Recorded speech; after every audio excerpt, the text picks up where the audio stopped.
Pittsburgh is a food melting pot, and you'll find restaurants and traditions here from all over the world. And now Filipino food is being added to that list. Chef Kimberly Ashley, owner of Kimberly Ashley Catering and Terrene Restaurant, is here to share with us some authentic Filipino food. Now, Chef, I'm excited for this because it smells delicious in here, and I've tried a lot of things, but I've never had Filipino food. Well, we're really excited to be here. And I love the display that we have here.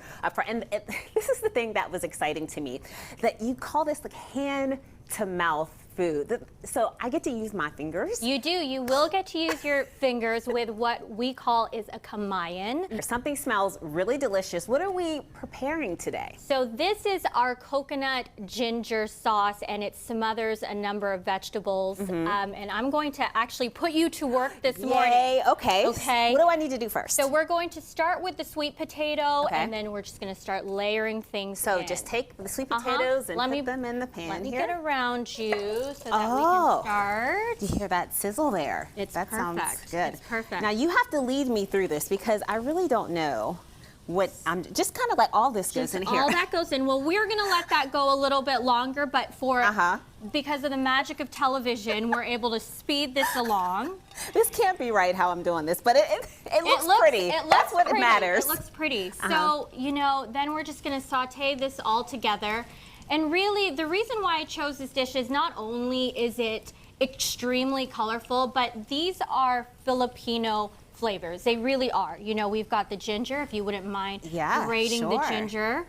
We've got coconut milk, which is, of course, very indigenous with our flavors, and the garlic as well. That's about good. I think that's good. I love garlic, so that's why just a little bit more there. You can never have too much garlic. And then we're gonna grate in the ginger, and I love just grating because the less chopping I have to do in the kitchen, right? You're so good at that grating technique there. Well, you know, I kind of get a little bit of practice on a daily basis. Now, this is what I wanted to know. What is this right there? So That's this cool. is salt from the Philippines. It comes from a volcanic region, and it really, I saw it, and I thought, you know what? This is incredible. The flavors are incredible with it. I'm going to get you to try it. Okay, so get a This is not like the salt I have in my kitchen. Is it I have to not? tell you, no. Okay.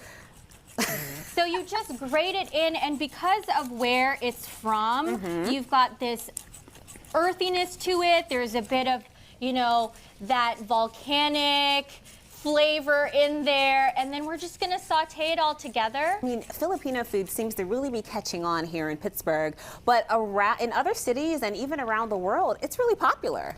Well, you know, I think first of all, Filipinos are finally proud of their cuisine. You know, for the longest time, we've kind of like stood out in the shadows. Chinese food kind of came at the forefront. Thai food came about, and now Filipinos are like, you know what? Our food's actually delicious, and we've embraced that as a people. And because of that, there are more chefs that are like, you know what? They're probably doing what I did, and they're coming back around with their journey where they're trying to figure out, you know, what's influenced them with the love of food and what has brought them to where they're at now, and they've come back around full circle, you know. That's good. And so it's incredible. It's really humbling to see how much attention Filipino food is getting now. And so we have all of the ingredients in here, and this is kind of like the finished product. That is the finished product. What's great is that, you know, Filipino food can be vegan, and what we created right now is actually vegan. You know, it's coconut milk. This is coconut milk that we use. So we can actually do a complete Kamayan feast as a vegan Kamayan feast for all of our vegan friends. Okay, well, speaking of feast, you guys have a big event coming up. I'm going to grab a fork so I can taste that. Tell me about the event. So the event is May the 25th, and it is the second time that we'll be doing it. It was well received, and I can't tell you how it made my heart sing. It really did.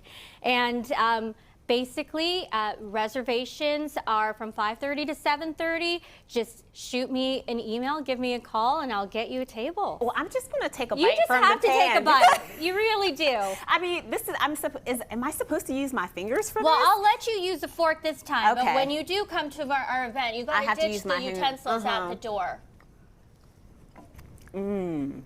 That is delicious. And so simple to do at home.